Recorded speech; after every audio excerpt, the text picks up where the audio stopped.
नमस्कार। मैं डॉक्टर सुखाराम, सहायक आचार्य इतिहास, राजकीय डोंगर महाविद्यालय बीकानेर। आज का हमारा टॉपिक है प्राचीन भारतीय अभिलेख। अभिलेख इतिहास लेखन का एक महत्वपूर्ण स्रोत है, जिनके माध्यम से हम ऐतिहासिक ग्रंथों और साहित्यिक ग्रंथों का कंपैरिजन कर सकते हैं कि ये साहित्यिक और अन्य ऐतिहासिक ग्रंथ किस प्रकार से लिखे गए थे। अभिलेखों को प्राचीन भारतीय इतिहास में महत्वपूर्ण स्थान प्राप्त है और इनके अध्ययन को पुरा लेखा शास्त्र या एपिग्राफी कहा जाता है। सबसे पहले हम हड़प्पा सभ्यता की बात करें तो महादेवन और विश्वनाथ द्वारा किए गए शोध में 2467 या हम कहें कि अब तक 3000 साक्ष्यों का इन्होंने पता लगाया था। सिंधु लिपि को पहली बार पढ़ने का प्रयास 1925 में वेडले द्वारा किया गया और उसके बाद 1997 में ये प्रयास नटवर झा द्वारा किया गया। सिंधु घाटी सभ्यता के जो लेख है, लिपि है, स्क्रिप्ट है, वो भाव चित्रात्मक है, पिक्टोग्राफिक इसको कहते हैं। भारतीय इतिहास में सबसे पहले विधिवत रूप से अगर आप अभिलेखों की हम बात करें तो अशोक के अभिलेखों की बात इतिहास में हम देखने को हमें मिलती हैं, लेकिन अशोक से पूर्व भी कुछ अभिलेखों की हम बात कर रहे हैं। इनमें 3 अभिलेख अति महत्वपूर्ण है। पहला महास्थान का अभिलेख जो वर्तमान में बांग्लादेश में है। दूसरा शोहगरा का अभिलेख, ये वर्तमान यूपी में है। और एक बडली नाम का गांव है, स्थान है अजमेर के पास, यहाँ से ये अभिलेख मिले हैं। तो ये अशोक से पूर्व के जो संयुक्त भारत के अभिलेख हैं, ये 3 बहुत महत्वपूर्ण हैं। पहला महास्थान, दूसरा सोहगरा और तीसरा बडली का। सबसे अधिक अभिलेख मैसूर के मुख्य पुरालेखा शास्त्री के कार्यालय में संग्रहित है, कलेक्शन है सबसे बड़ा, और प्राकृत भाषा में है। या आप देख रहे हैं कि 3rd BC से इनकी शुरुआत है। संस्कृत की शुरुआत अभिलेखों की 2nd AD ईस्वी से लेकर के 4th और 5वीं सदी में इसका व्यापक प्रयोग हमें ऐतिहासिक जानकारी में मिलता है। और कुछ प्रादेशिक भाषाओं में भी अभिलेखों का प्रयोग किया गया है, जैसे 9वीं और 10वीं सदी में बहुत सारे मंदिरों में और में इनका उपयोग जो है देखने को हमें मिलता है। 9वीं और 10वीं शताब्दी के बहुत सारे मंदिर हैं जिनमें स्थानीय भाषाओं का प्रयोग किया गया है।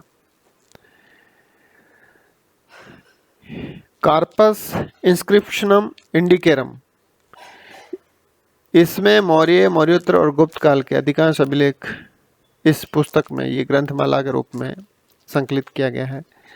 अशोक के अभिलेखों की अगर बात करें तो सबसे पहले सन 1750 में टिफेंतलर ने फिरोजशाह कोटला के दिल्ली स्तंभ का पता लगाया था और सबसे पहले पढ़ने में 1837 ईस्वी में जेम्स प्रिंसेप को सफलता मिली, क्योंकि ये हिंदी यूनानी द्विभाषिक, बाइलिंगुअल और द्विलिपिक 2 स्क्रिप्ट में लिखा गया और 2 भाषाओं में था।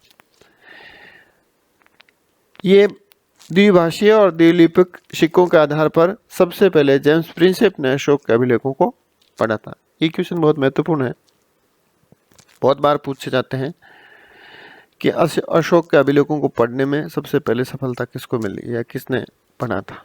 तो इसका आंसर होगा हमारा जेम्स प्रिंसेप 1837। अब इनकी अशोक अभिलेखों की भाषा जो है ये बड़ी इंपॉर्टेंट है। प्राकृत में भी मिले हैं, यूनानी में है और अरेमाइक में। और स्क्रिप्ट की हम बात करें तो 4 प्रकार की स्क्रिप्ट इसमें देखी जाती है। पहला ब्राह्मी लिपि है, दूसरी खरोष्टी है, तीसरी यूनानी है और चौथी अरमाइक है। तो अरमाइक भाषा भी है और लिपि भी है, इसमें हमें कंफ्यूज नहीं होना है। तो 3 भाषाएं, प्राकृत, यूनानी और अरमाइक, और 4 स्क्रिप्ट के अंदर अशोक के अभिलेख हमें मिलते हैं।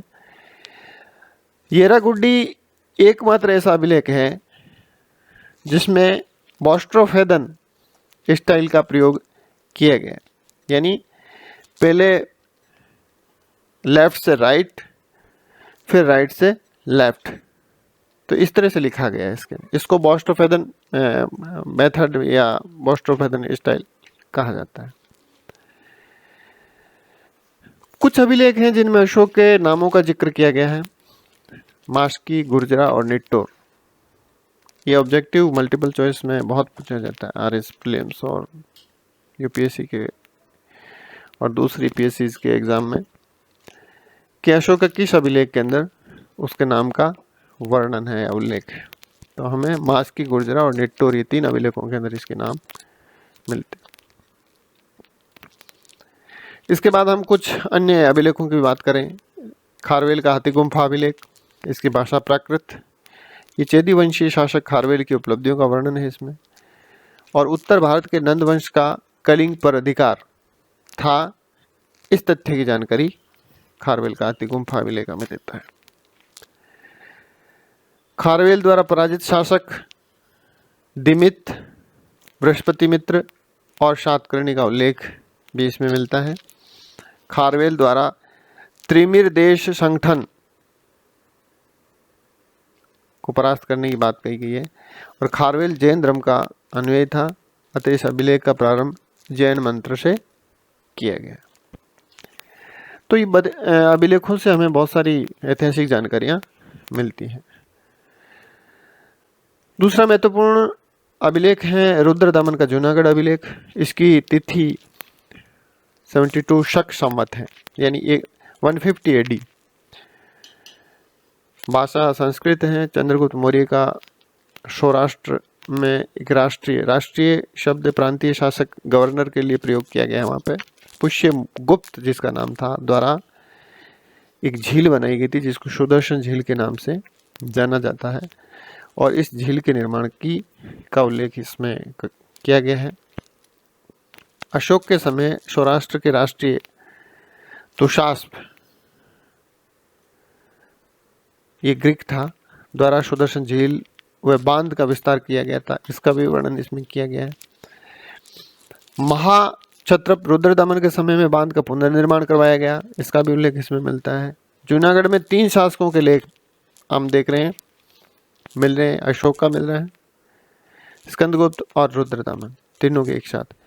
और इस अभिलेख में अशोक और चंद्रगुप्त के नाम साथ साथ पाए गए हैं, और अन्य किसी अभिलेख में आपको दोनों नाम साथ नहीं पाए, और 3 शासकों का उल्लेख है। नेक्स्ट है प्रयाग प्रशस्ति। प्रयाग प्रशस्ति गद्य पद्य मिश्रित है, जिसको चंपू शैली हम कहते हैं, और भाषा इसकी संस्कृत है। लिपि ब्राह्मी, शैली चंपू, रचयिता हरिशेन और समुद्रगुप्त की उपलब्धियों का वर्णन है। उदयगिरी का शैव गुहा लेख, इसके रचयिता साहब वीरसेन, ये चंद्रगुप्त द्वितीय का एक संधि विग्रह था। रामगुप्त का अभिलेख, ये दुर्जनपुर गांव से प्राप्त जैन तीर्थंकरों की मूर्तियों पर ये लेख उत्कीर्ण था। नेक्स्ट है मंदसौर प्रशस्ति, ये वत्स भट्टी ने उत्कीर्ण करवाया था, और कुमारगुप्त पस्ट के समय में सूर्य मंदिर का निर्माण और बंधु वर्मन के समय इसका जीर्णोद्धार कराया गया था मंदिर का। और मंदिर का निर्माण कराने वाली पटवाई श्रेणी द्वारा, ये कपड़ा बेचने वाले लोग थे जिनको पटवाई श्रेणी के नाम से, जब हम गुप्त अर्थव्यवस्था पढ़ेंगे तब आपको इस पटवाई श्रेणी और श्रेणी व्यवस्था के बारे में आपको जानकारी देंगे। नेक्स्ट है भानुगुप्त का ऐरण अभिलेख, ये 191 यानी 191 गुप्त संवत और 510 एडी का लिखा हुआ है। बहुत इंपॉर्टेंट है ये, और बहुत बार इस पे सवाल पूछे जाते हैं, छोटे सवाल, क्योंकि प्राचीन भारत का ये पहला अभिलेख है जिसमें सती प्रथा का प्रथम बार उल्लेख किया गया। इससे पूर्व कोई भी अभिलेख भारतीय इतिहास में हमें नहीं प्राप्त हुआ अब तक जिसमें सती प्रथा के बारे में अभिलेखीय साक्ष्य ये पहली बार देने वाला अभिलेख है। अहोल अभिलेख ये रविकीर्ति जैन द्वारा उत्कीर्ण करवाया गया था। चालुक्य शासक पुलकेशिन द्वितीय की उपलब्धियों का वर्णन करता है और हर्ष की प्राजेय का उल्लेख केवल मात्र इसी अभिलेख में मिलता है। और अगला है अयोध्या अभिलेख। अयोध्या अभिलेख जो है ये पतंजलि के महाभाष्य के कथन की पुष्टि करता है कि पुष्यमित्र की उपलब्धियों का वर्णन करता है कि पुष्यमित्र ने 2 बार अश्वमेघ यज्ञ करवाया। देवर अश्वमेघ याजिन सेनापते है पुष्यमित्र से, ये लाइन इस अभिलेख पर उत्कीर्ण है जिसकी पुष्टि हम देखते हैं कि पतंजलि का महाभाष्य करता है, क्योंकि यही लाइन उसमें भी लिखी हुई है। तो इस अभिलेख की साक्ष्य से इस साहित्यिक जो एक डाटा है इसकी पुष्टि होती है और इसकी सत्यता जो है प्रमाणित होती है। सर्वाधिक प्राचीन अभिलेखों की अगर बात करें तो मध्य एशिया के बोगजकोई नामक स्थान पर 1400 ईसा पूर्व बीसी के पाए गए हैं, जिनमें इंद्र, मित्र, वरुण और नासत्य ये 4 देवताओं का नाम बहुत इंपॉर्टेंट है, बहुत बार पूछे गए हैं। ये वैदिक देवता थे जिनका वर्णन आपको 1400 ईसा पूर्व में इस मध्य एशिया के बोगजकोई अभिलेख के अंदर मिलते हैं। तो इस प्रकार हम देखते हैं कि प्राचीन भारत के कौन कौन से महत्वपूर्ण अभिलेख थे और ये हमारे इतिहास लेखन और इतिहास को जानने में कितने उपयोगी है। धन्यवाद।